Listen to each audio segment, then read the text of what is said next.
All right, a very good afternoon. I would like to start the panel discussion with one of my favorite quotes. This is by Margaret Mead, an American anthropologist.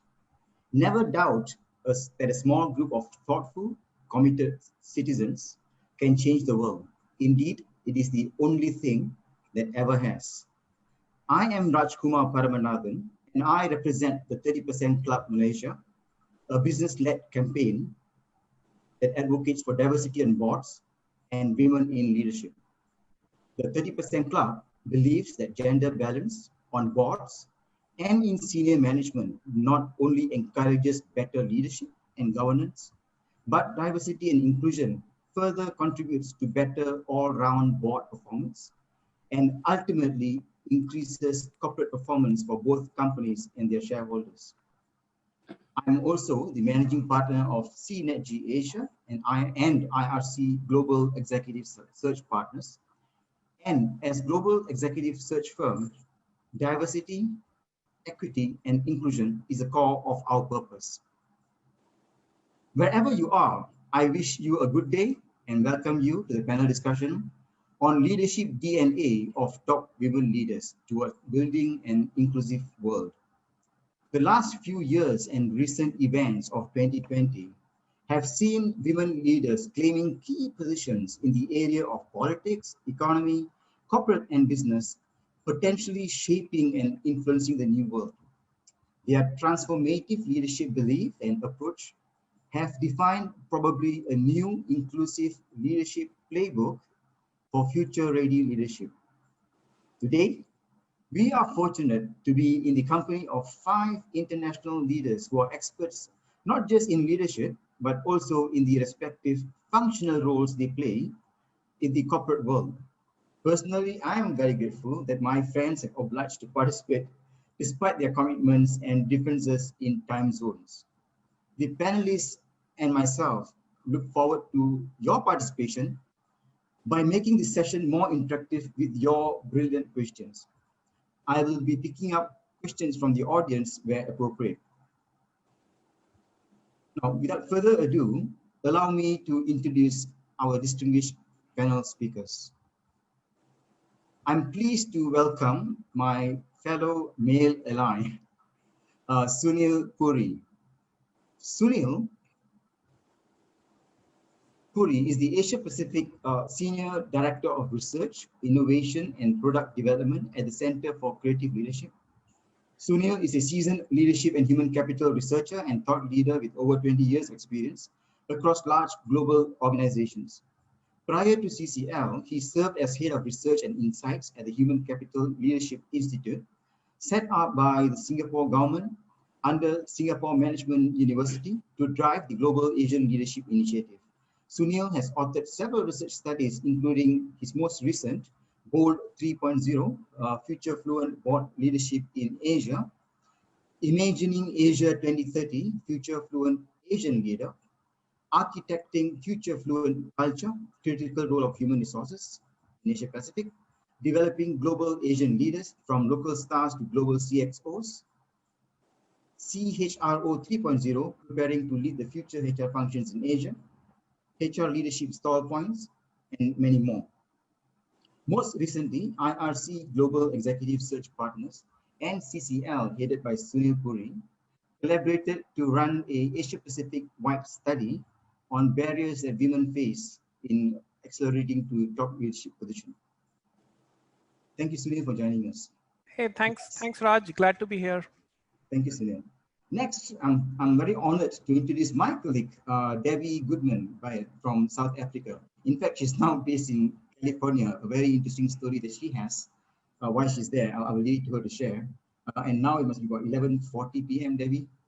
Thank you for participating. For the last 20 years, Debbie has been helping boards and CEOs to diversify their leadership teams in South Africa, the rest of Africa, and now in the USA. Currently based in California, she's the founder and CEO of Jack Hammer, a global executive search firm which has grown to be Africa's largest and also virtual coaching partners and online leadership coaching platform. She also coaches founder CEOs to accelerate their leadership skills as their companies scale and grow. Her newest initiatives include board advisory support to Rebel Girls, a global multi-platform girl-driven edutainment campaign company, a diversity study which contributors from Harvard Business School, and an international peer learning program for social entrepreneurs with Summit Series. Debbie describes herself as a reluctant writer who procrastinates horribly. Her first book on team culture, and I recommend you to get this book, In the Flow, Taking Mindfulness to Work, was listed in the top 10 best South African business books. Welcome, Debbie. It's really great to be here. Thank you. Thank you, Debbie. Hanging in there. Yeah, looking forward to that. Next, I have with us Rizalina Mantaring, or Riza.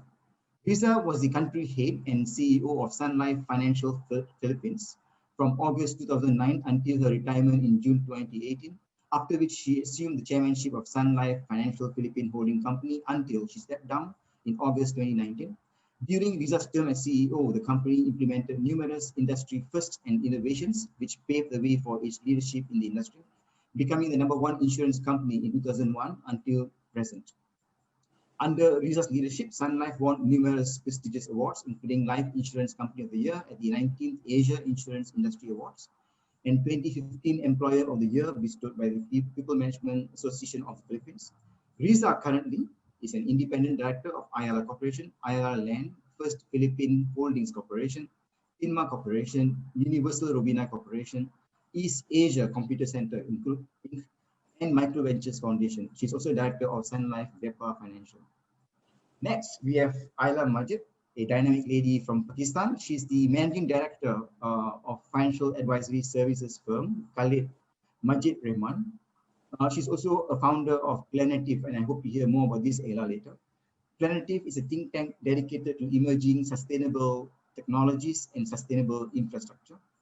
Her areas of expertise include public-private partnership, policy making, mergers and acquisition, infrastructure development and investing, energy, corporate governance, digital, fintech, capital markets, entrepreneurship, project development, minerals, privatization, impact investing, startup investing, and Belt and Road. Ayla is a prominent young Pakistani with high-level governance and leadership experience. She runs a financial advisory practice advising on setting up projects and M&A across different industries. Ayla is also a passionate advocate of the SDGs, including climate action, affordable clean energy, and gender equality. She sits on several boards. Among those, she is the independent director of the board, Siemens Pakistan Engineering Limited, independent director of the board, Abbott Laboratories Pakistan, and independent director of the board, Mari Petroleum Company, third largest oil and gas player in Pakistan, and the president of the audit committee as well. Last but not least, I'm proud to introduce you to Carol Abney Doshi, who is the country head of corporate banking, commercial banking, HSBC Malaysia. Carol is the country head of corporate banking, leading the corporate franchise of HSBC's Malaysia commercial banking business. She is responsible for employees and customers in the middle market to large corporate segment across Malaysia. Her main area of focus includes improving customer centricity of the business, building HSBC as a corporate bank of the future. Carol is equipped with a well-balanced track record of successes in banking operations, as well as substantial experience in corporate lending, debt capital markets, portfolio management, Islamic finance, capital management, and strategy. Her permanent side of best ambition has always been the same: to support other women punch through the glass ceiling in and outside Malaysia. Carol loves to read, play tennis, exploring golf, and prioritize family. And she lives with her husband and 2 young daughters in the suburbs of Kuala Lumpur. Now, I took the pain to actually read through their links, but I really hope each one of you could reach out to them on LinkedIn and interact further with them. And please remember, feel free to raise any questions as we go through. If I could have the second slide, please, from the organizer. So this panel discussion will cover a few areas, and I hope you could stick through this. Could I have the panel second slide, please? Amber. Yeah. So we will cover women leadership, discovering your strengths, imposter syndrome, smashing the glass ceiling, and shaping the future. After which, and during the session as well, I will pick up questions from you if they really appear to be a good question to ask at that time, or I'll reserve at the end. So feel free to raise the questions now. I promise you I'll try and address it, and the first nut to crack to accelerate yourself into leadership positions. Please don't remain anonymous when you ask questions. Feel proud to put your name up there so that I can read the name and the question that you've asked. Now, let's start the panel discussion. And this question I wish to raise to Sunil first. Sunil, if you're ready to go. Yep. Great. All set. Thank you, man. Now, based on your research and consulting projects with clients, what are the differentiating leadership DNAs of women compared to that of men? When you look at the study presented earlier by Zagros, to be honest, the top 3 qualities are about the same. So my question is, are there really significant differences? And if there are these DNAs or approaches? Your views, please.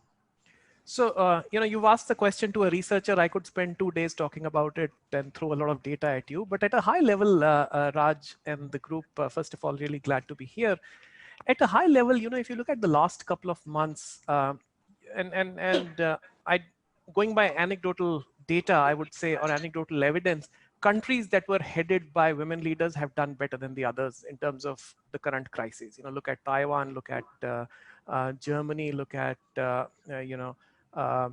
New Zealand, for instance. They've done better than the others. So there is anecdotal evidence that women leaders are hitting the ball out of the park, though it is anecdotal for the best part. However, the premise that women leaders have different capabilities than male leaders is a dangerous premise. Even from a research standpoint, it's a dangerous premise, because we are going down the slope where we start comparing who's a better leader and basing that comparison on gender.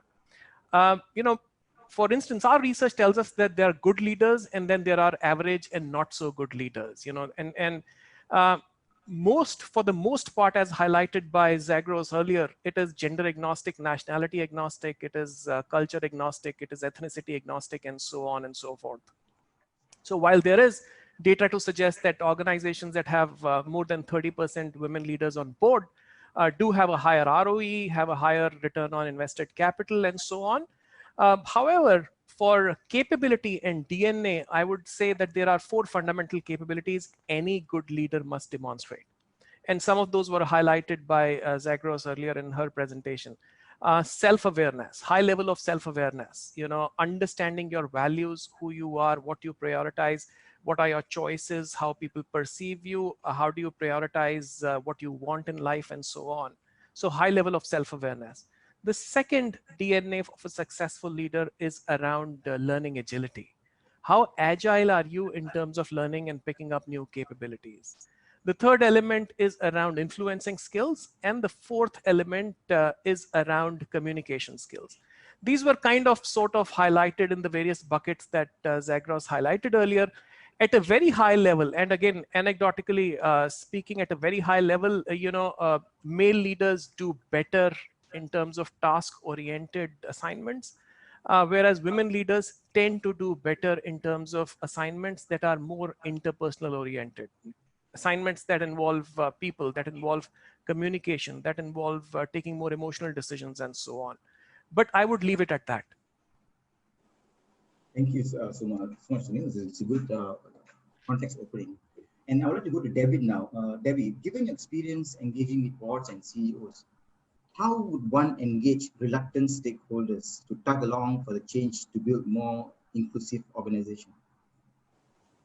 Right, so reluctant stakeholders, who might these reluctant stakeholders be? So usually boards, usually current incumbents in leadership teams. I can tell you that throwing data at these so-called reluctant individuals, sending them all the McKinsey studies in the world is unlikely to actually make significant change, because this sort of lagging behind the curve is really sitting in actually deep-seated belief systems around change, around diversity, around the perceived risk, and I put in inverted commas with my hands in the air, around the risk that an organization might take to make some kind of change. And as the CEO of an executive search firm, I can stand on my pedestal with all the data in the world proving, trying to show why it's a great idea that diversity is actually going to be wonderful for every organization. Look at the data, and we've just seen it from the previous presentation. But really the best way to actually shift is to have peer level change with individuals who are in other positions of power. And what I mean is that really the seats of power, the voices that are ready to make change, there needs to be a bit of a snowball effect around that. So you will see organizations that just will not make any change from 1 year and 1 decade to the next, because the positions of power are held by people who are still hanging on to their deep-seated beliefs that in actual fact, women or people who might come from different backgrounds are not going to do such a great job. But as those start to change and as their peers start to have a louder voice and gain positions of power, that's really when the change is going to happen. So as an individual, I have in fact very little influence on the reluctance of leaders to change, but I do believe that with peer level change of voice, that is likely where it's going to happen. I sort of agree with that, on the peer level change, because that could probably resonate through the board and management when at a peer level they start creating impactful change. Slowly it trickles down to the mid and junior level. Riza, how are top women leaders navigating male-dominated areas to claim key positions? I think that, well, first of all, I have to give a disclaimer. I'm in the Philippines, where women hold more management level positions than males do. But I think in terms of navigating male-dominated areas, really it's just like, one of the things that I found has always worked is, as a female, is don't think of yourself as female. And I've found that when you treat and when you consider yourself an equal to everybody else, then the tendency is they also consider themselves an equal to you. So you deal with each other on a work-related basis. You stick to the facts, stick to what has to be done, explore just like you would with any other colleague. In other words, be gender blind, even with yourself. Don't think of yourself as a female, but just go ahead and do what has to be done. Treat yourself as an equal to everybody else, and I think you'll find that more often than not, they will also treat you as an equal. Thank you, Riza. On that note, we have had previous discussion on how culture determines the quality of a leader. Would you say the success of a top women leader in the US or Pakistan or China or Philippines really depends very much on the culture and environment? Yeah, I think part of it is culture. The culture in the country, as I mentioned earlier, it's not unusual to have a female leader. We've had 2 female presidents. So there is some of that. Some of it also is the support system. In our country, as in a lot of Asian countries, perhaps family ties are stronger. You have more people to rely on, whereas in the United States or other countries, you don't have that support structure. You would have to take care of your child. You would have to make a choice between taking care of your child or keeping your career. Whereas here, perhaps you have more choices in that you're able to find, a family member who's willing to help take care of your child while you're at work. And I think, well, it's probably true elsewhere too. Perhaps the males here are less threatened by strong females. Interesting note. Going back to Sunil before I proceed to the next segment. Going back to Sunil, specifically when you mentioned the 4 key leadership traits, I would like to deep dive into communication skills. What are the specifically, what do you mean by that? Specifically within the area of communication, what are the specific traits that you need to smash the threshold in glass ceiling? So at a high level, Raj, I would say that communication is less about language. It is more about the feelings. It is more about the empathy aspect. You can have an average command over the language, but if you can feel for people, if you can connect with people, if you are empathetic with people, if you can develop good relationships, communications usually or I would say always, is better than average. So, when you talk about communication, I would associate elements such as empathy. I would associate elements such as relationship building, identifying with people, connecting with people, and so on. And these are all the terms and skills and capabilities and attributes that are usually attached with women leaders, I would say. Thank you. And Debbie, sorry, who's that? Sorry, I was just going to add on communication. A very nuanced communication, I think, is important. And I mean, I'm just looking at some of the women leaders here and those that we work with. It's just practicing different styles for different things, for different people, for different situations. I think that comes with experience, but I'm sure Sunil will agree that's extremely critical in the roles that we do. Absolutely. Thank you, Carol. Debbie, when you mentioned about peer level change, what I'm sure most of us would like to know, and it's always a dwelling dilemma. How would women circles or women peer support group blend in or leverage on the old boys network? Does that network still exist, or women have their own, way of accelerating the top? How do you address this old boys network and peer-led change? You're muted, Debbie. The old boys network. When I was early on in my career, I was very determined to break into that old boys network. And in fact, that's why I called my company Jack Hammer, so that it would be named after a male founder, because all of our peers were also named after their male founders. And I was absolutely determined that I was never going to make an excuse for not achieving the kind of success that I wanted to achieve just because of this so-called glass ceiling and because of this old boys network. And I've seen as I've graduated through the ranks that in fact that still exists, it's still there, but there are more and more female networks and women's support groups, and the door is, ajar and open for more and more women. And so there are networks and there are ways for women to, I hate the word compete, because it really isn't that. I think that, and I agree with Sunil and him saying, there are different characteristics that every human has. But there are times when it can get very discouraging. It can get very discouraging for people to say, that's where I want to be, and feel that it is surrounded by very male-dominated environments. Living in the US now, I can see how many very powerful women's groups there are who are really striving ahead and making and speaking very loudly. It's an era for women to really be taking on leadership roles, to be not apologizing for their desire to have families and careers. Ariza, as you said, I think in the US, it's sometimes very hard for women. They feel like they do have to make a choice between family and career sometimes. They don't have that support networks. You're so spot on with that.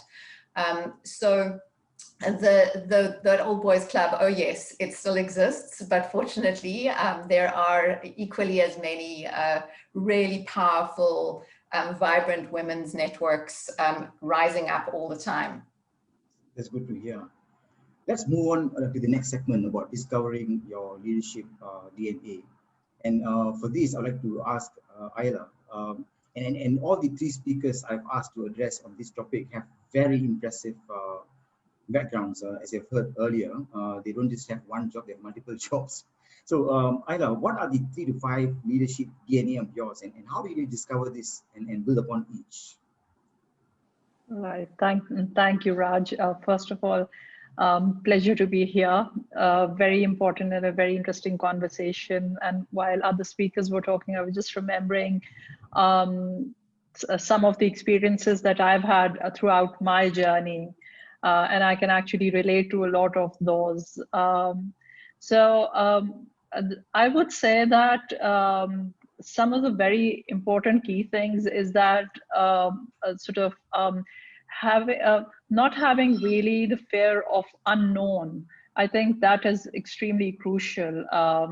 So I think that I feel that has really helped me.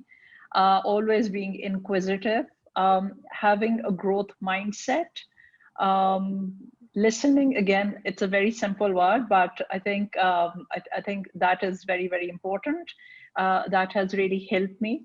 And then adopting diversity, or sort of being open to views of everyone, whether it is somebody at a junior level in an organization or somebody coming up with a completely different perspective on the table. I think that is very important. And that has helped me sort of learn from others, from different experiences. And one other thing that I would say is that bringing in experience and perspective from different sectors.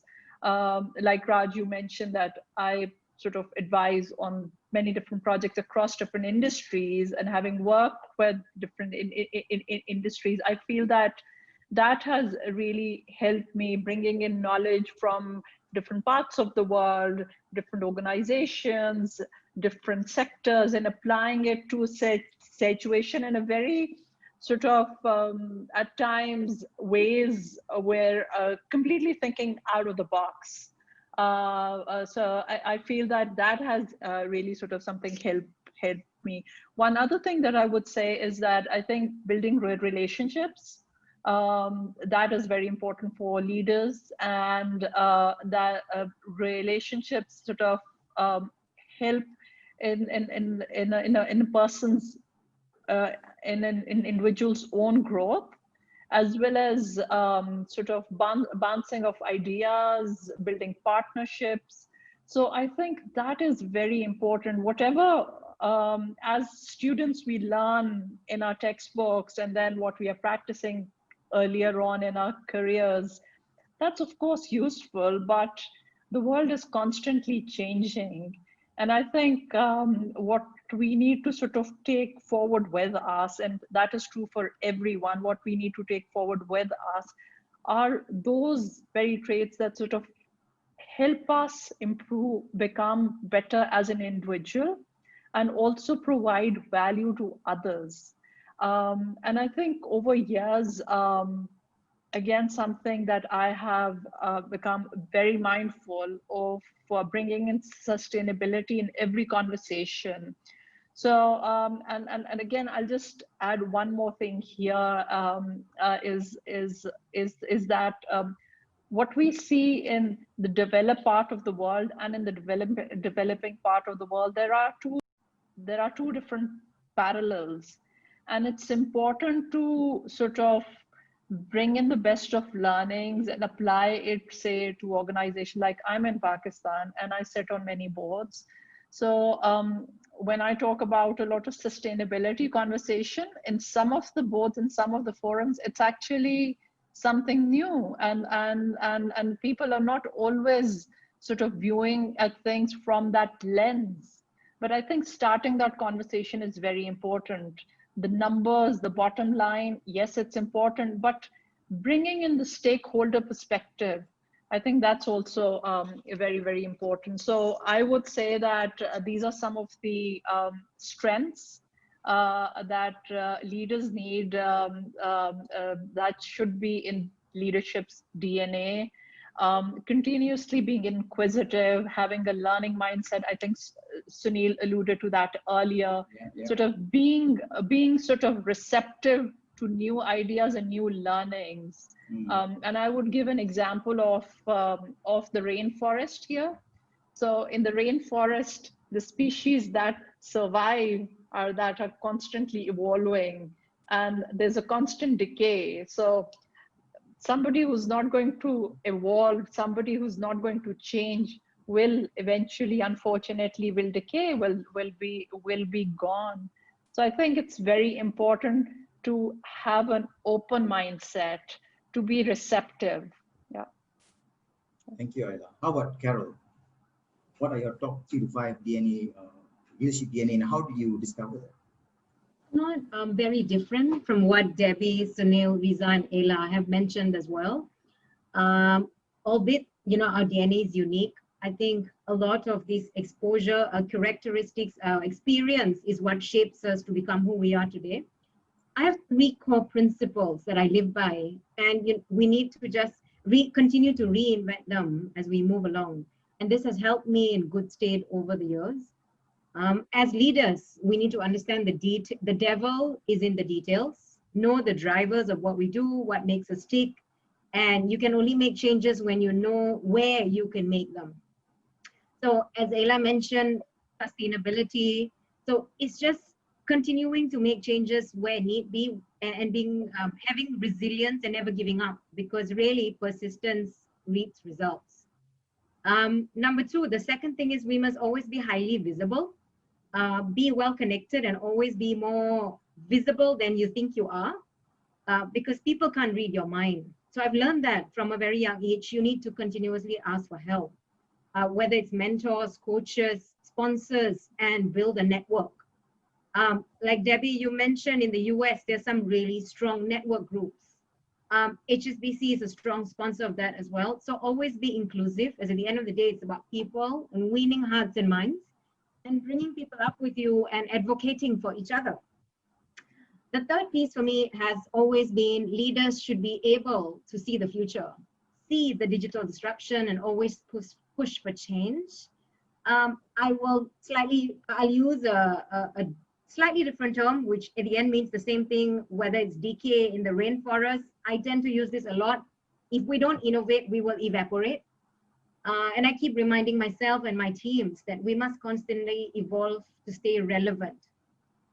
The only constant in life is change. And one of the things I'm most proud of is this data and analytics team that I set up many years ago when I was the Chief Operating Officer. And that foresight has helped us to plan for the future. And today we use it to drive the business.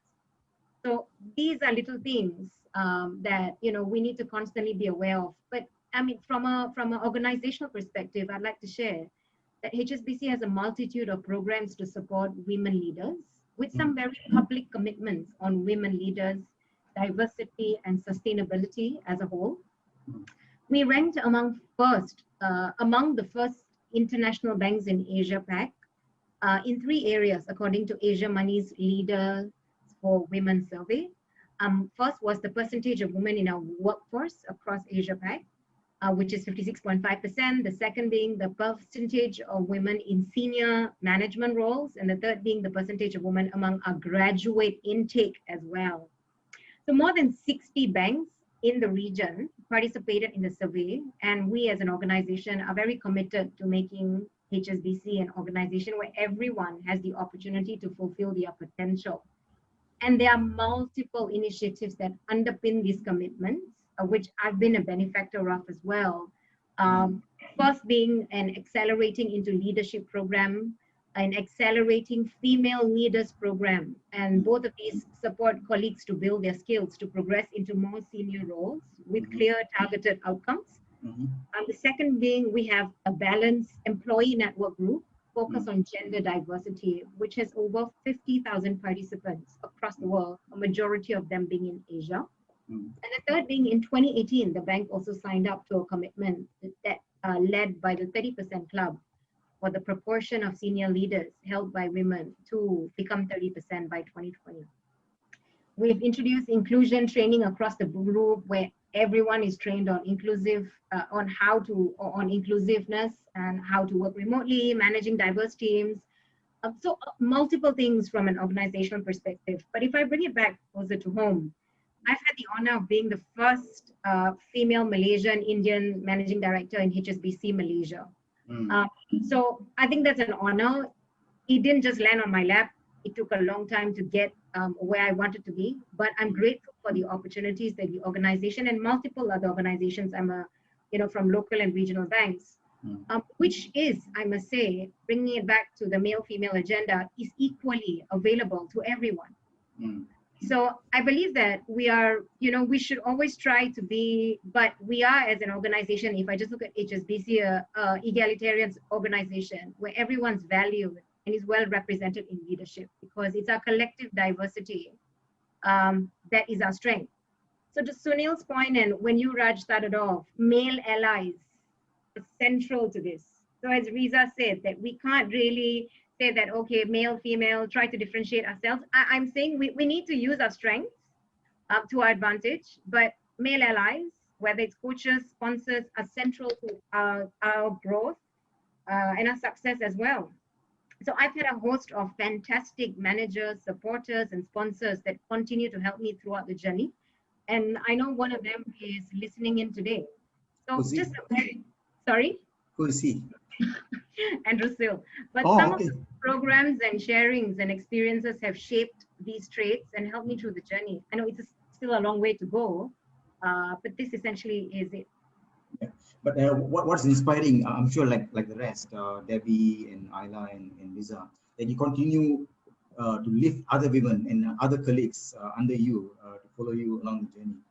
How about Riza? We would love to hear from you.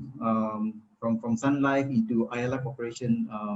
I remember the Ayala board used to be an all-male board, and you were in Ayala Properties, if I remember. And then this year you were appointed to the Ayala Group. So I'd love to hear what are your leadership DNA and how have you developed that along the way? Yes. Well, I've been told in Sun Life when I was a CEO that there was really this ability to paint the future and to communicate that future to the entire organization. So earlier we were talking about the communication skills, and I think the higher you go in an organization, the more critical that becomes, because you might have the very best plans, but if you can't communicate it properly, then nobody will know what to do, right?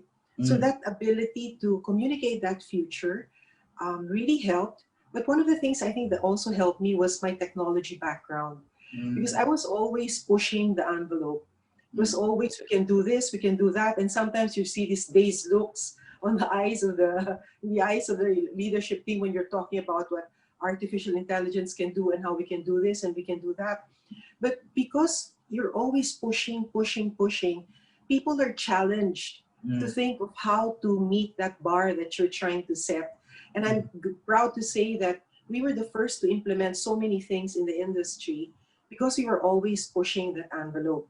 Yep. And then the other thing that I think is important, because when you're a CEO, you're faced with hundreds of issues. And if you pay attention to every single one, you're never going to get anything done. So I think that ability to be presented with something and from seemingly disparate facts, be able to figure out which are the most important issues that you have to pay attention to personally and that the organization has to pay attention to, so that you really focus on those 3 to 5 things that will deliver the greatest results to the organization.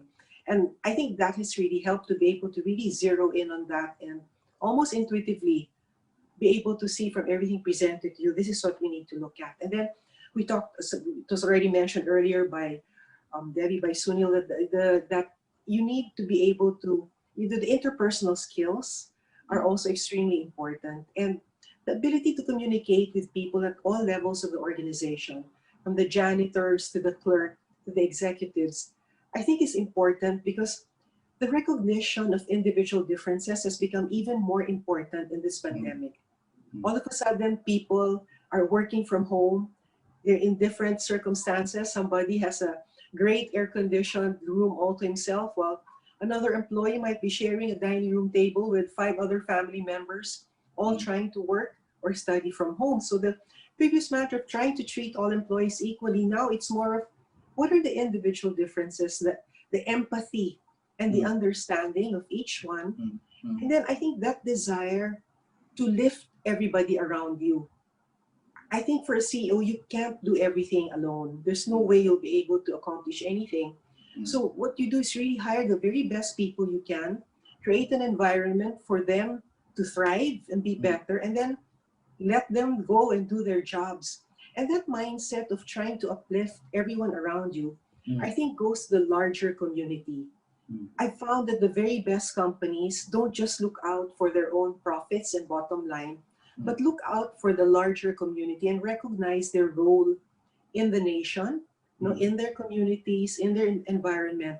And again, this pandemic has really highlighted that. When you see your supply chains disrupted, you realize you have to take care of your suppliers. You have to take care of the people you deal with, because when they're gone, you can't operate either. Yes, so that consciousness of your bigger role, I think, is important for top leaders. And that wanting to make everyone better. And then the willingness to try new things, to take risks.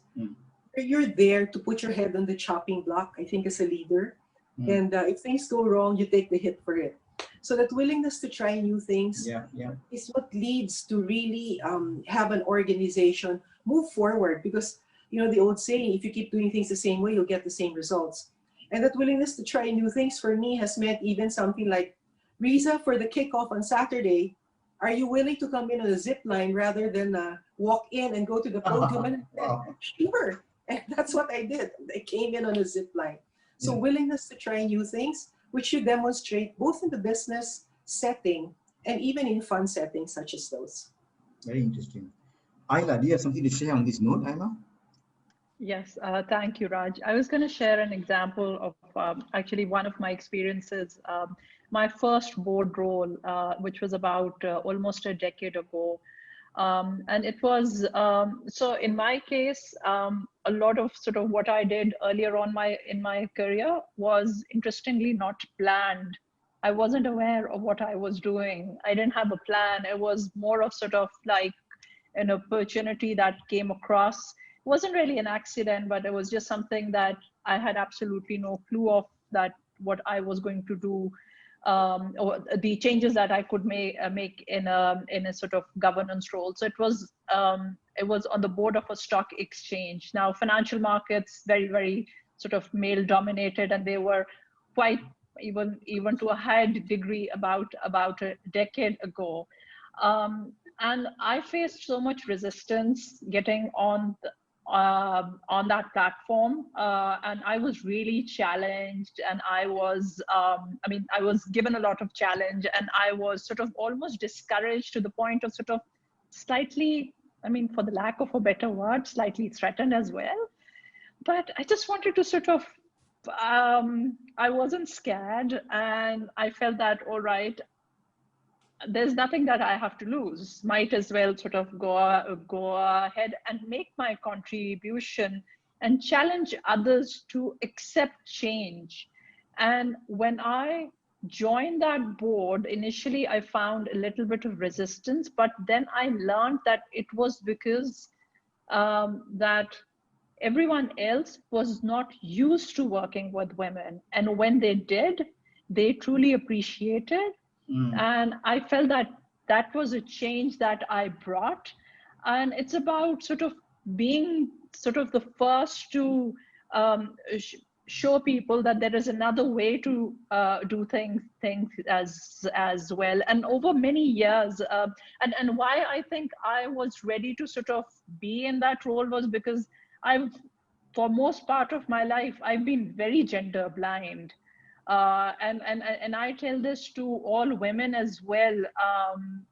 Never feel that there is something that you cannot do. I still, at a number of places, I'm asked questions during some panel discussions, at conferences, that what are roles most suited for women? And I said, I can't think of a role which is not suited for women. Women can do everything. And likewise, it is for both genders as well.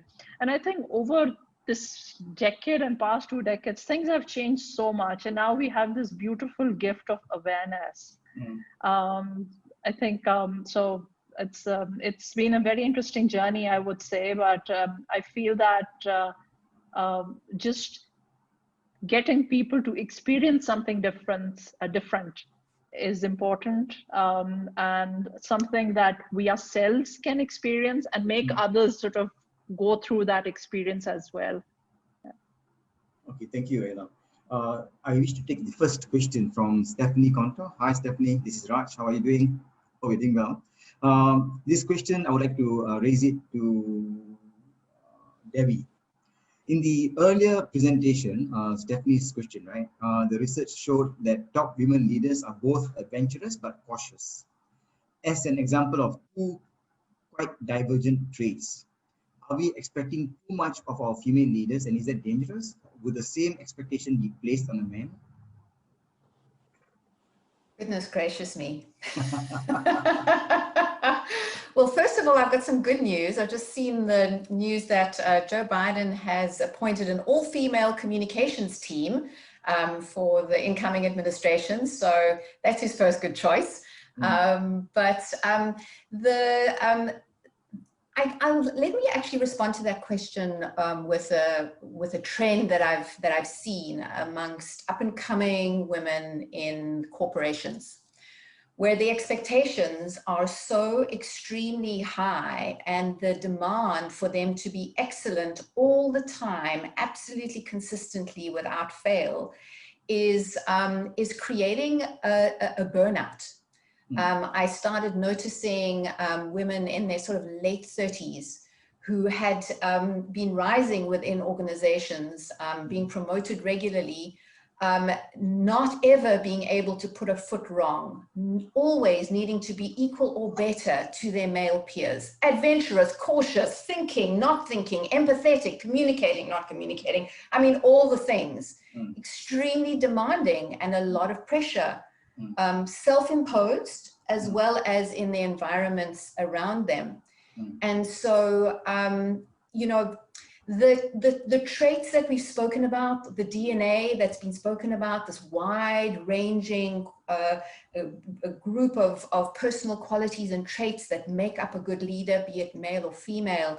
I think that rising within corporations and in organizations is equally about the external circumstances that women find themselves in, together with the internal DNA, those qualities that are cultivated and learned over time. We have done a number of research studies that have looked at what are the common characteristics and traits of female CEOs in listed publicly traded companies. Last year, we conducted a study with, in conjunction with Harvard Business School, and trying to identify, like, how can more women start to occupy these top leadership roles? And interestingly, in interviews, what some of the female CEOs said was that it was less about their qualifications and the roles that they'd occupied along the way, although those were very important. But it was, a lot of it was about who their sponsors were within the organization, who their mentors were, the opportunities that they were given as well as earned, their external non-executive volunteer board and community roles that they took on, the kinds of people that they met within those networks, as well as the opportunities for advancement, like Carol was speaking about, those programs that do exist in some organizations and are giving opportunities to many people, but in particular women in some circumstances. So to go back to the original question around these leadership qualities that are needed and sometimes the antithesis, adventurousness versus cautious approach, I think it can be absolutely exhausting. And really to just be authentically whoever you are, and then to surround yourself with the kinds of people who are going to help your advancement.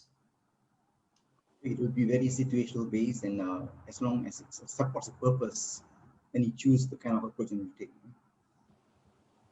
Now, Carol, on that note, we mentioned about women having to negotiate, having to claim their position as per the synopsis of this track. We discussed the other day about the study that we did with CE.A.I, where there's research that proven that when women negotiate for a promotion or a salary, they earn the right of a social penalty. They're being seen in a different light. What's your women? Can you share some experiences? Do you agree with this? Where when you negotiate for a deal, or you're treated differently just because you're a woman? Is that true? I think we need to put our right to the table. I personally feel one of the biggest myths with us in this age and time is there's no such thing as a female or masculine trait or negotiation style. Negotiation. However, the styles are critical, right? And we need to use our style to our advantage. And the differential, actually, I feel prevails in Asia. When a man is aggressive, it's deemed as being ambitious. When sometimes for a female, it's seen as a negative. in a recent study I was reading while I was researching for this topic of leadership and management in the UK's National Health Service, it was found that women in senior positions tend to behave as they think men behave. So this drives us away from a healthy assertiveness into, as Debbie mentioned, in one way or another, trying to emulate aggressive male models. And I believe both males and females should use emotional intelligence to understand the needs and motivate our teams or negotiate for transactions. Having to do that day in and day out of my life, recognizing the skills of individuals, whether it's internal or external clients, and being a collaborator with high levels of empathy has been really something that helped me succeed. But there's some examples that I like to share is when women tend to speak up at meetings as well, we tend to be apologetic. I used to be one of them, like, sorry, can I say this? We allow ourselves to be interrupted. Sometimes the males go all over, especially, I've come, whether it's South Asian males, and everybody wants to speak over each other. But I think we need to recognize the value of our opinions and being assertive, not rude, but sometimes being assertive. When we know our facts and say it with conviction and try not to please everyone, right? So it's good to be nice, but always trying to please others. I see Ayla smiling. That won't get you the next promotion. So, or the next deal, or the next transaction, or the next board seat, for that matter. So we need to know our strengths and use our skills to an advantage. And also, I think an important trait here is how to handle conflict. Not allowing personal attacks and keeping it professional. Don't email simply when you're angry, right? It's as simple as that. Don't hold grudges. Once the argument is over, like the all-male club, go out and have a beer, shake hands, hold your head high, and get back to work. I'm going to share a personal example that I recently had a couple of months ago. I was at a dinner, a transaction that we had closed. We had negotiated really hard, and it was a big market transaction. So the invites were for two, and your spouses were also invited. So you had one table for males and one for females. I was naturally ushered to this all-female table when I had earned my right at the male table, right? So I let it go that night because it was a high-level one. But that evening, when the second generation son walked me out, he sort of had an inkling that something wasn't right. So he said to me, "So Carol, I think you were inaccurately seated." So I tactfully communicated to Sunil's point, shared my views. And, while I had no qualms sitting at the female table at all, but I think I had clearly earned my right at the male table. So regardless of whether it was all male, right? I'm sharing this experience probably because it's not the last time that it happens to me or to anybody. And it is a cultural norm. We are in Asia, and this is something that's going to happen. And I think we need to do something about it. I would not want it to happen to anyone else. So that's Carol, I remember when you shared this story to me, although I know the answer, but I wanted it to come from you. Why did you choose to speak up? Why was it important? Because most of us, especially women, they tend to be more nurturing, focused on relationship, not to offend others. Why did you choose to bring up this topic with the second generation owner of the business? Why was it important for you? I think, Raj, two things. One is I didn't want it to happen to anybody else. Because this is an Asian thing. I could have just been quiet and accepted it, and they wouldn't have realized. So I don't want it to happen to anyone else. But more than that, I'm raising two daughters.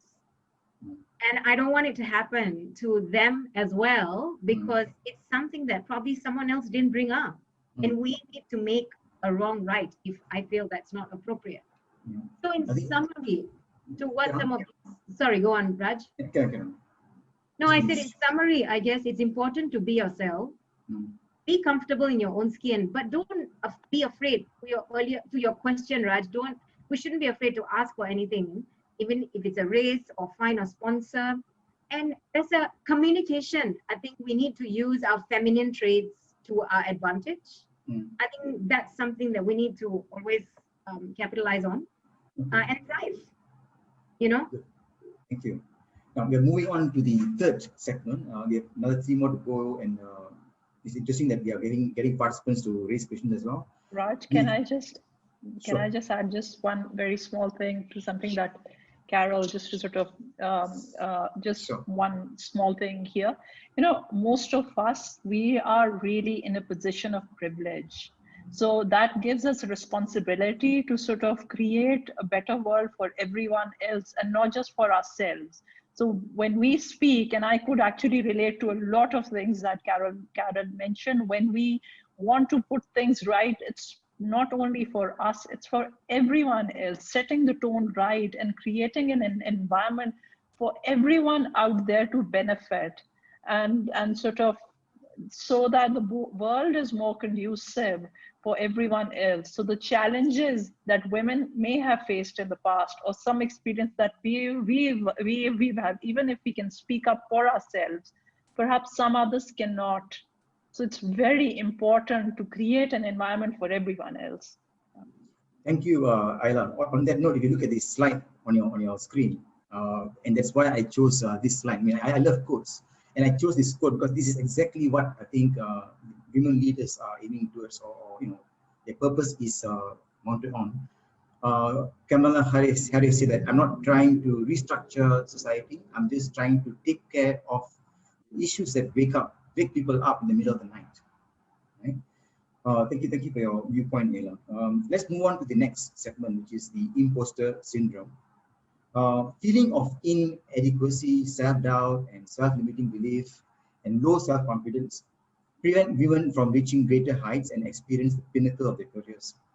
The imposter syndrome, we call it, is further exacerbated by organizational behaviors, I feel, systems and processes. It's not just the person. I personally feel that, having interviewed candidates for the past 19 years, we also sense that some of this imposter syndrome condition could be contributed by organizational behaviors, systems, and processes. What has your experience been around this? I would like to hear from Debbie, Riza, and Sunil. Debbie, can you go first? Sure. Yeah, I mean, I think that there's a lot of data around imposter syndrome. You speak to a lot of people, male and female, they'll often feel that way. But if you just go to the organizational and systemic things, we look at, in particular, internal promotions in an organization. And I'll share another anecdote. I was speaking to somebody who's a partner at one of the big audit firms, the consulting side.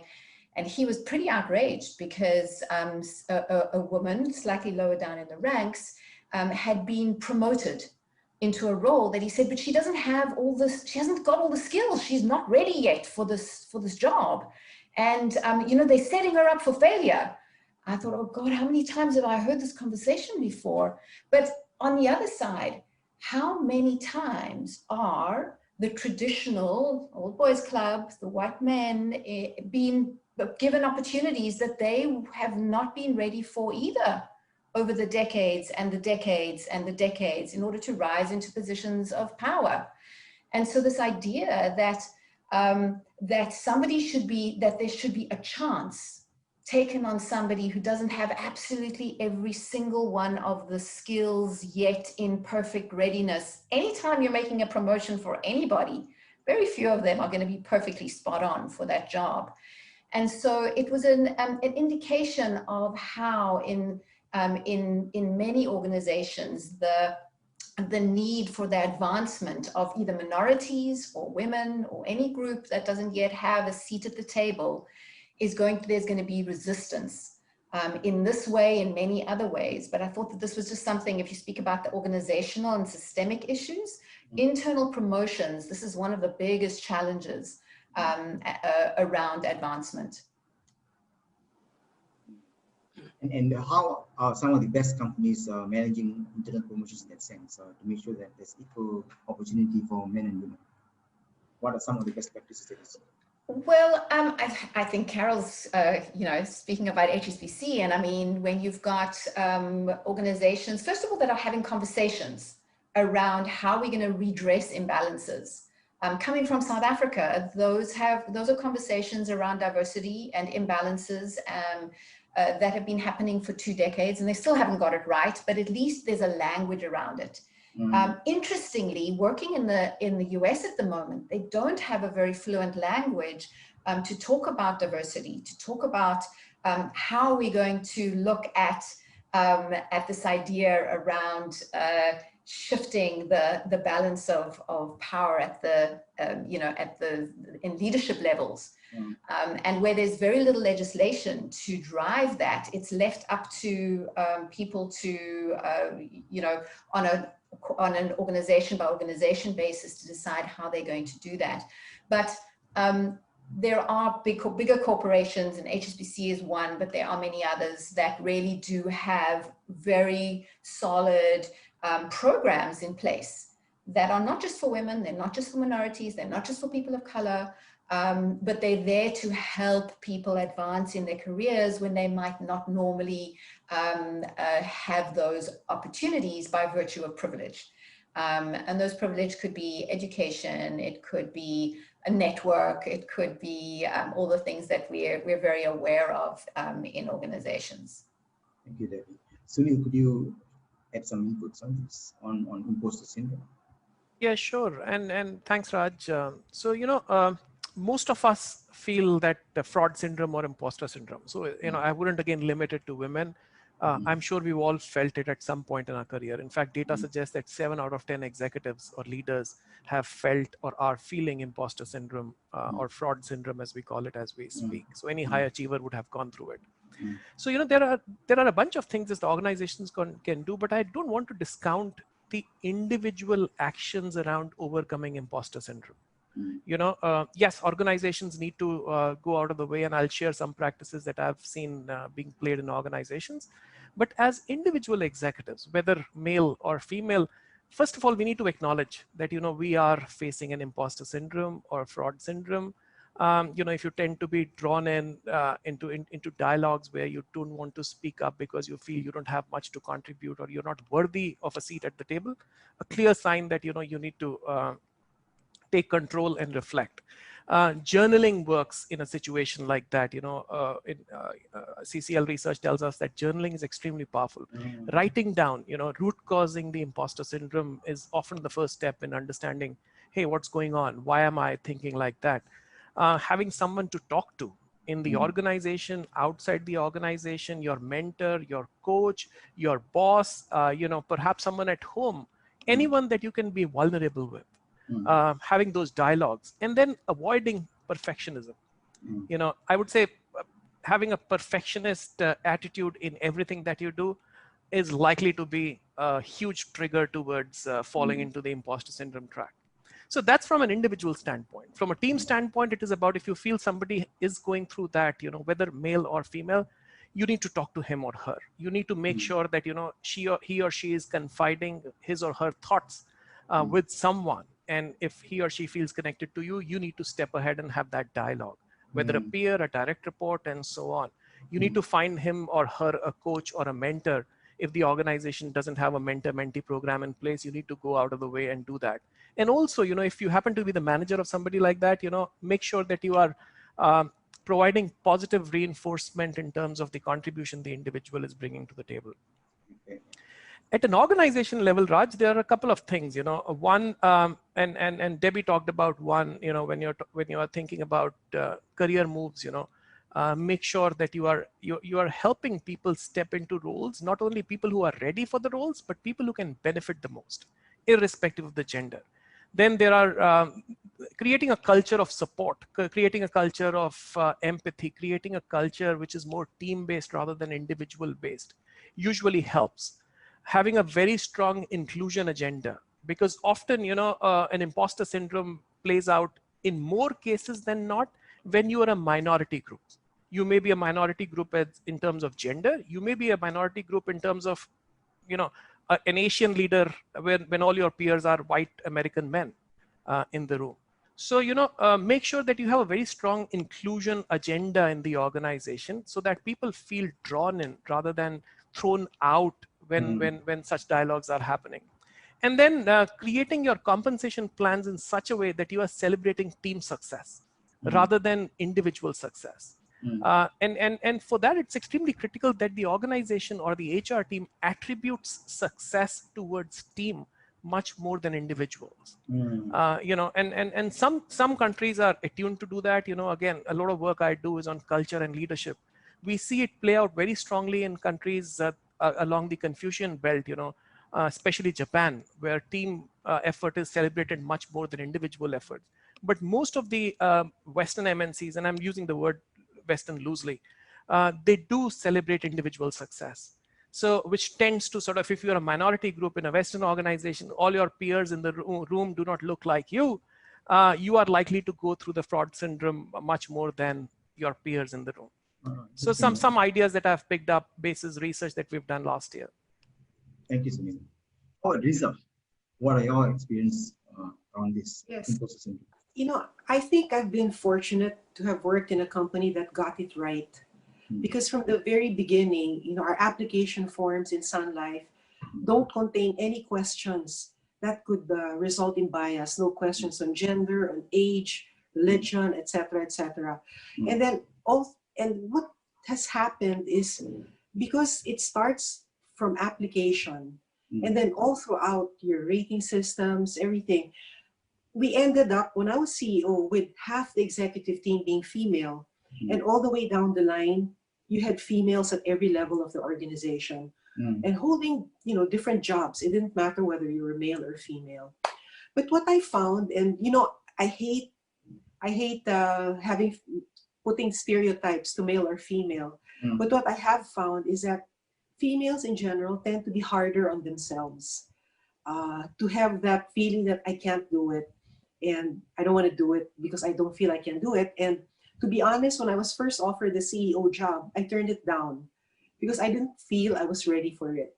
And then the CEO at that time, who happened to be male, spent an hour convincing me to take the job and telling me all the reasons why I should take it. So I eventually, he said, okay, go home, go back to Manila. I was in a regional office at the time. Think about it and let's talk again in a month's time. So we did. And eventually I accepted the position. And when you're there, nobody's ever ready for a job that they're put into. You just learn and adjust along the way. And I say that also to people, nobody ever feels ready when they're given a job. They may say they're ready, but deep inside, there's always doubts, whether it's male or female.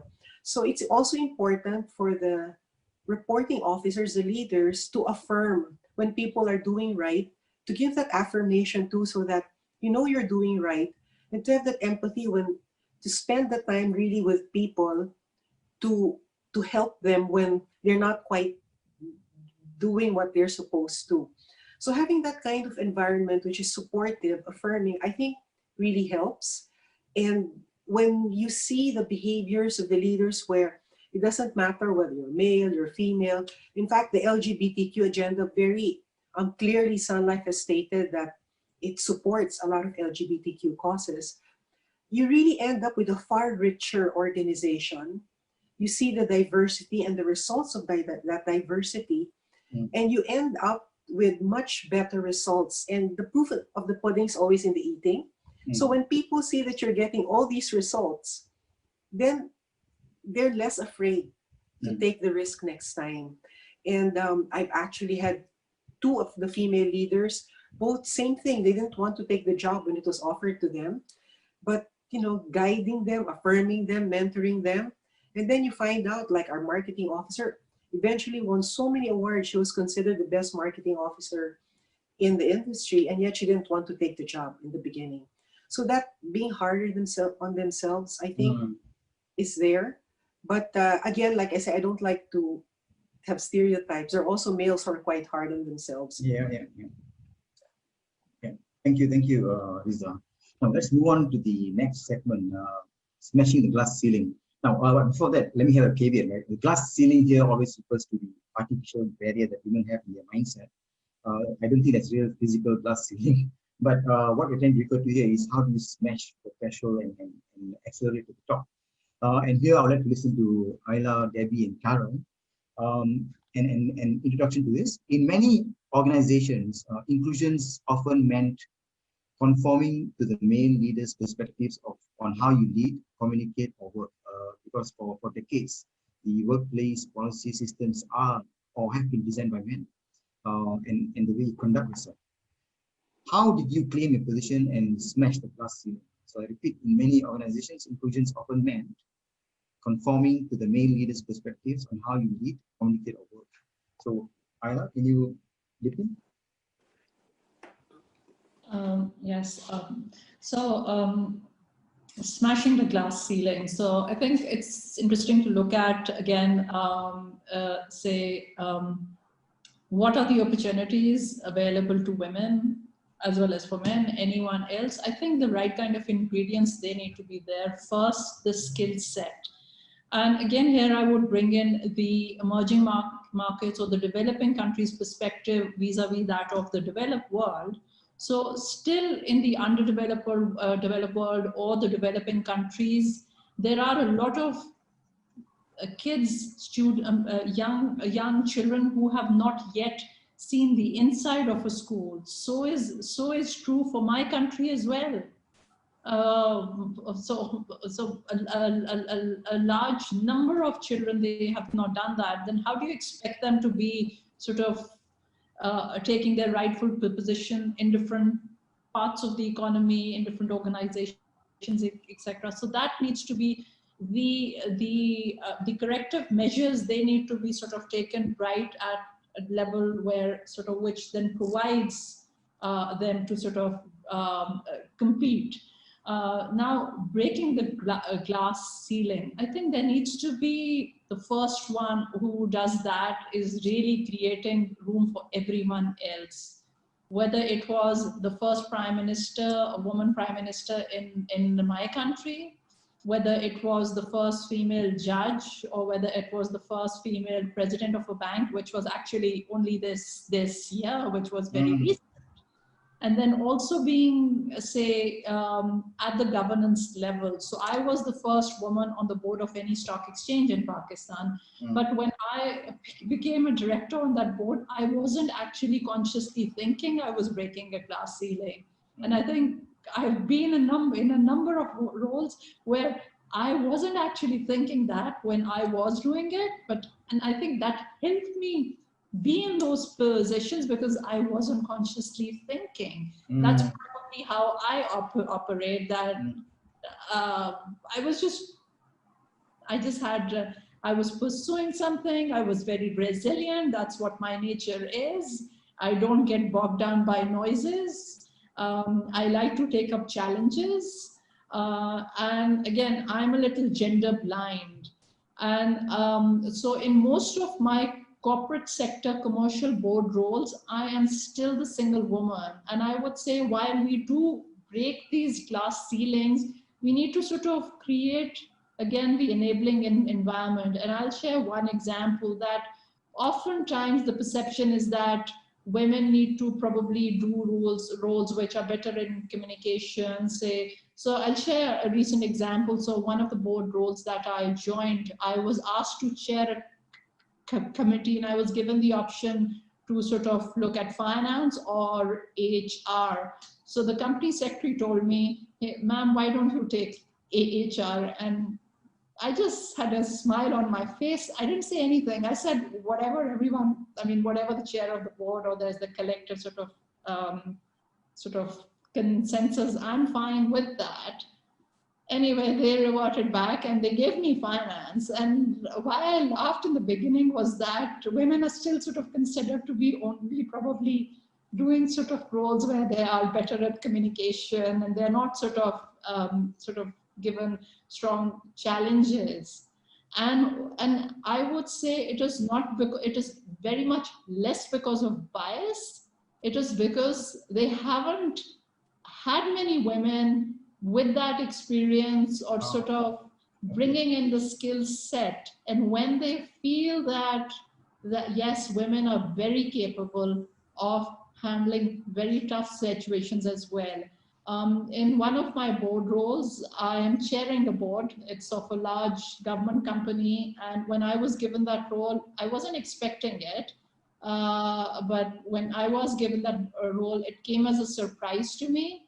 And I think in that role as well, where I'm glad that I have proven myself and I've shown that the value a woman can bring. Now, people within the government, they are so much like more open to making women as chairs of boards. So I think it's just that we need to work collectively and show that what is the value that we can bring. And I'm a great believer that alone a person cannot do anything, alone a gender cannot do anything. So it is all about inclusivity. So inviting everyone else on the table, bringing in diversity, appreciating and respecting everyone's perspective, and being a good listener. So those are some of the things that I think we need to be extremely mindful of. And there is always something new to learn. I think if we sort of stop learning, that's where we sort of where we don't grow. So growth is extremely important. Having the growth mindset. Certainly. Thank you. Debbie, how about yourself? Your views on how you have smashed the glass ceiling? Well, I'm not so sure I've really smashed the glass ceiling. I agree with what Ayla has said, in that I guess I'm an entrepreneur, and my DNA is really mostly around being an entrepreneur, which is you go and try new things and carve a path for yourself, and don't conform to, you know, the beaten track too much. And so that's pretty much the way I've always led my life. I have also mostly been the sole female in boardrooms filled with men, and not really taken much cognizance of that, and just contributed to the conversation in the very best way that I know how. I love business. I love talking about business. And so, you know, if it's about really being able to share and add value and have my voice heard, I feel very comfortable with that. I haven't held back because of certainly because of gender. I think that at times I have been a little bit more like a bull in a china shop and been very like, the glass shattered and cut me all over the show, and I was like, what happened there? I was very not particularly subtle in my way of going about things, and as I've matured, I kind of knock a little more gently where appropriate. But definitely, I think that the generation coming ahead, behind us, my daughters, the women at college, the ones coming into the workplace, the path is laid. I can say for sure, my kids, they have got no knowledge of why on earth anybody should treat them differently because they are girls. And so I think that we in Ayla, Carl, Riza, we already have had doors open for us, and we've stepped in through that. The generation coming up, they're not even going to know that a door was there in the first place, which is a really wonderful and amazing thing. So let us all continue to knock on the door, walk through, be who we are, just have our voice heard, and continue to keep it open for other women who maybe are not quite as confident, who don't have all the skills, who need support and help. So yeah, I've got a few scars from. I'm sure, several stripes. Yeah. How about Carol? I'm going to be candidly, banking is still very much male dominated, although you have a few females up there. But investment banking, corporate banking, a lot of times I find myself going into negotiation rooms with clients and with senior colleagues who are very male. Right, of course, you have some Jane Fraser. They've got some really senior female, you know, colleagues in HSBC as well, but mainly male dominated. So your point is, I shared some of my thoughts on, you know, like I said, not really breaking the glass ceiling, but I will share through a story I vividly remember as I was younger, and I'm not sure a lot has changed.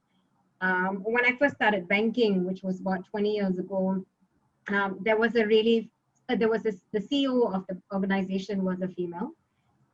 She used to walk in with all her power suits into a very male-dominated boardroom and make important decisions. And that's when I was like, wow, she is someone I want to be like, right? So it's looking at people around us and learning from exposure and experiences. But more than that, I think it's about merit. We need to have these conversations today because we're not really there yet. And to Debbie's point, I'm sure our kids will not need to go through this because the doors would not have existed by then. But today they do, especially in Asia. And it's something we need to do to help everybody around us. So I'll go back to merit, but the fact remains that we all need to know that we don't have to be a man to succeed. You don't have to be a certain kind of a certain DNA. You don't look and need to speak a certain type or certain language to make it. You need to just communicate, but don't be afraid to what you stand up for and what you feel is right. So I will tie it back a little bit, Raj, if I may, to the topic of today, which is DNA, right? Well, DNA is, innate, but when it merges with the nurture bit around us, that's when it all materializes. So your DNA plus your nurture is what makes it all real, and then the passion, right? I've heard everyone around the panel speak with a lot of passion, plus the questions that are coming in. Is the passion finding the purpose and looking at a lot of the senior women in positions of power today, from Indra Nooyi to Jacinda Ardern and Jane Fraser. These are all women very, very, very passionate about their roles and what they want to do. So it's a combination of a lot of things, but we just need to all work on it together. Thank you, Carol. With that, we are moving into the last segment and reaching the top of the hour with extra few more minutes. And this question ties back to the theme today. And I'd like to ask Sunil, Ayla, and Carol, especially Ayla, when you're involved in finance and oil and gas, and particularly the whole space of SDG. How can women leaders further engage and create an impact in shaping the future world? If Sunil can start, followed by Ayla and Carol. Okay, great. So, Raj, thanks. I loved the conversation that happened today, and it's a good rounding off to talk about ESG. Extremely critical times that we live in. We should be worried about ESG if we aren't already, and so on. A lot of boards, unfortunately or fortunately, and maybe Riza and Ayla can concur or not agree, they do a lot of lip service on ESG. Very little seems to be happening on the ground. Some companies stand out, especially Ayala, for instance, in Philippines, stands out in terms of taking a lot of initiatives on the ESG agenda. But at the end of the day, data does suggest that if you have more than 30% women leaders on boards, there is an impact on ESG. There is a global data set that talks about the fact that there is better conversation or more fruitful conversation about environment, more decisions where the board directors wear a multi-dimensional lens to look at the impact on society, and also governance issues, and all of these kind of make organizations better functional, better in terms of taking risks, or more safer in terms of taking risks, more happiness, more engagement, and so on and so forth. I would say the key question all of us should ask is, irrespective of the gender of the board director or gender of the leader, is what is the purpose of my organization? And there is no better time to ask this question except for the time that we are going through. The purpose of the entity. What is the purpose of the entity? Just to make profits, or just to benefit key shareholders? Or is the purpose of the organization or entity much broader than that? Should the organization or entity be responsible to all stakeholders, minority shareholders, environment, society, and so on? And what we can do as board directors, or leaders, irrespective of the gender, is to bring that dialogue in spirit at the board level. A lot of boards tell me, because I do work a lot at the board level, they do tell me that yes, we do have conversations about purpose and vision and mission and all of that.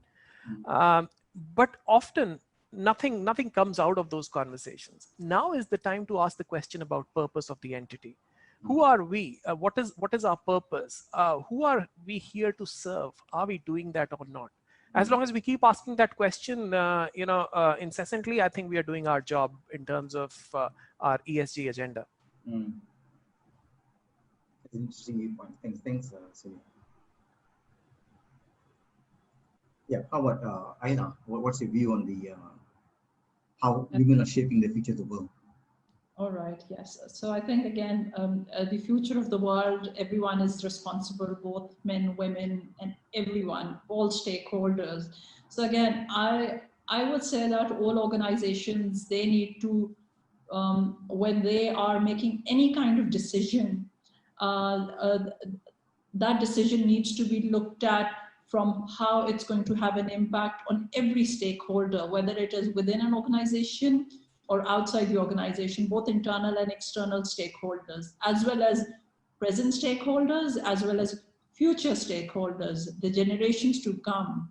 So we often see this number much talked about, the 2.5 trillion sustainable development finance gap that the UN estimates that is what the annual spend needs to be in order to achieve the sustainable development goals. Now, of course, not one organization can do it alone. Everybody needs to sort of play one's part. And now I'll talk about, say, what can women do? So I feel that, and again, I'm sure there are a lot of men who think this way as well, but I think when women are making their choices, when they are doing decision making, they have this a future generations perspective as well, because they are used to sort of making choices for their own children, for their own household. So they would like to bring these kind of discussions in most of the conversations. There was a recent report that I was looking at, that only 17% of the board directors are actually trained, or they are equipped for taking forward the sustainability conversation. So this means there's quite a bit of gap there as well. When we look at the stimulus packages announced during this pandemic, about over $12 trillion, less than 1% are sort of committed for climate change. So it's sort of dealing with the present challenge, but not looking at what's the impact going to be. So I feel that everybody has a responsibility, huge responsibility, to look after every stakeholder's interest, and making all choices and decisions with the ESG lens. That is where women as well as men, everybody can make a contribution, but being a woman, I have definitely sort of started these conversations and made people think using this perspective as well, and I continue to do so. And Raj, at the outset, you mentioned about one of my platforms that I've created. It is for the very same reason. Having worked with many organizations and industries that have a huge carbon footprint in the energy sector, I just felt I was so compelled to do this that so I've launched a platform called Planative. It's for sustainability advocacy and making people aware, creating knowledge content, making people to make their decisions right, whether look at to sort of manage resources in the most optimal manner, bringing in the right kind of financing facilities, finding more circular economy solutions, so that collectively we can address the sustainability agenda. And this I did because of my experience of the last 2 decades. I felt that there's so much gap, and more so in the emerging markets, in the emerging countries. So what I'm perhaps doing is a drop in the ocean, but I feel I need to do this. So, and not only from one forum, probably from all the forums that I'm involved in, and whatever roles that I've been given, I need to initiate this conversation and maybe at the outset make a small change, but it's going to sort of lead the way for a much larger a rippling effect. Yeah, which will have an ultimate impact. I'm very sure. I hope so. A rippling impact. How about Carol? Could you share what are you doing in HSBC with regards to ESG? How are you contributing? HSBC has very publicly launched our climate ambition. Essentially, our plan to help clients transition to a net zero economy through innovative financing and investment solutions. Again, it's the ripple effect that Ella and you mentioned. And we've announced a new climate ambition that will support our customers on the journey to net zero. And our ambition is very clear, focused on three core things. Firstly, finding a suitable pathway to net zero for our portfolio of business customers. Two, spurring innovation and investing in next-gen climate solutions. And three, working with peers and industries to introduce global standards to measure financed emissions that will enable change. So three very clear goals. But how are you driving this as the MD? Exactly. So, but I will take that up. Women are, as a female leader in the organization, I think that there are clear roles that we need to play with clear outcomes that we also have. So these have become part of our KPIs, if I may say so. But as a woman leader, if I could slip this in, we're known to be fantastic multitaskers. And the pandemic has taught us the need to be nimble and central, and ESG is central to the need to reinvent ourselves. So I will not say it's ESG or sustainability, but HSBC is also in Malaysia has come out to very publicly talk about us building our first sustainable bank.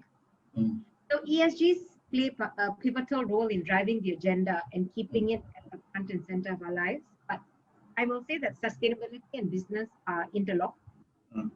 And running a business is something I need to drive. But alongside, another component is digitization. It's really critical to our survival. So one such trend is to allow data to see clearly the situation of our customers and our people, and then leverage computing tools and platforms or AI, machine learning, and all of that to enhance our abilities and experience in the bank. So basically try to reduce biases as well. So it's three things. It's sustainability, ESG plays a big part of it, but it's how do we intertwine business and profitability alongside with digitization. All of this is very clear as part of our goals. Interesting. We have come to the end of the panel discussion. The organizers have requested the panelists to stay on for a photo session. On behalf of 30% Club Malaysia and MyFinB, I would like to really thank from the bottom of my heart all the speakers today for sparing the time, from all the different time zones you're in, Nela, Riza, Carol, Sunil, and Debbie. It's been a wonderful session, solid 90 minutes of very good discussion. I believe MyFinB will be creating some content out of this, right? And I think they've covered a number of areas, and we wish to be able to share that with you later.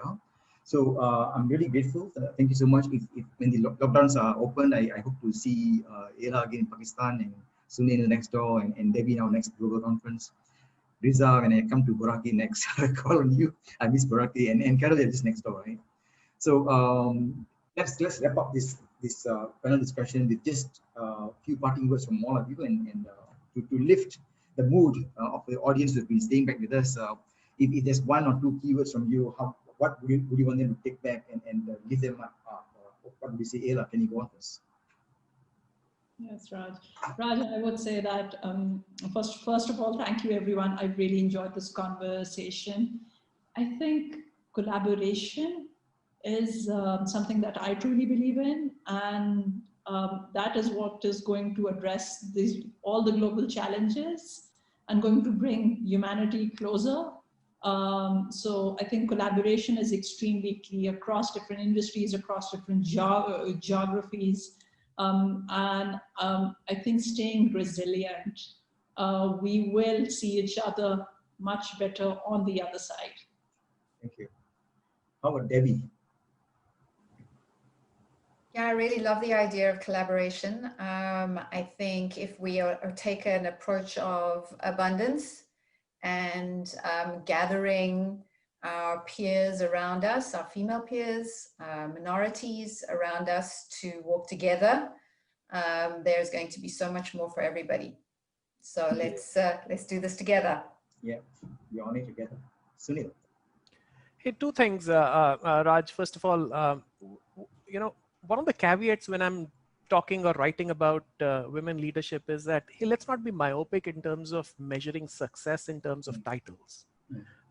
Making a CEO, an MD, a senior leader doesn't mean success. It may be success to a third party, but to an individual, it may or may not be success. Let's be cognizant of that, not only when we are talking about women leaders, but when we are talking about any leader. If we start equating success with titles, then, you know, it's a very myopic lens that we are using.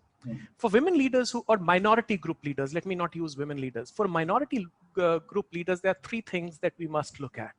And I heard all of those three things today. Number one, a very strong sense of identity. Identity in terms of not only the identity that is given to you by the world, but your core identity of who you are. Do you see yourself as an Asian man? Do you see yourself as a global leader? Do you see yourself as a wife? Do you see yourself as a woman leader, and so on? So very strong sense of identity. Leaders who have that usually do better than the others in the minority group. Secondly, I heard a lot of my colleagues, Carol, Ayla, talk about relationships. Having strong networks and relationships, irrespective of the gender, helps in a leader journey. And three, and I heard that in Carol's story. Thanks, Carol, for sharing. Is a very strong sense of agency. Like a sports star has an agent who helps him or her, further his or her career. We don't have agents for us, so we need to be our own agents, taking hard calls, not letting anybody control our remote control of our career, being our own pilot, if you will. So agency, relationships, and identity are three things that define not only women leaders who do better than the others, but leaders in any minority group. Thank you. Thank you, Sunil. How about Carol? I think I will exactly what Sunil said, but three things. Have a vision, a plan, and then see it through, because really luck favors the prepared mind. That's something I live by. To continue to learn and grow. We've heard everyone speak about continuous learning, growing, improve your skills and knowledge. I learn from everything, people, experiences, surroundings. So continuously learning, and the humility to say sorry that when you don't know and learn more. That's two. Three, bring people up with you. You can never do this alone. And never be afraid to hire people that are smarter than you. I think that's something very difficult to say, but we need to always remind ourselves. And no matter what, bring together a diverse team with different strengths. And that's what makes a great team. So inspire others, be generous. As it's important to create a better future, whether it's ESG, sustainability linked, data-led, together, right? Because if I could just sum this up, we are the masters of our own faith and the captains of our ship. So we drive it and we create our, the destiny. Thank you, Carol. And last but not least, Riza. Yes, I think I would say don't limit yourself for females, because a lot of the times the barriers that you think are there actually exist in your mind. So don't limit yourself, and then look beyond yourself too. Because I think you find that when you try to uplift those around you, you yourself rise in the process, because real success, I think, is measured by the difference you make to other people's lives. Beautiful. Thank you, Riza. All right, and dear audience, thank you so much for joining us throughout the whole session. The panelists, will you please stay back for the photo session? Thank you very much.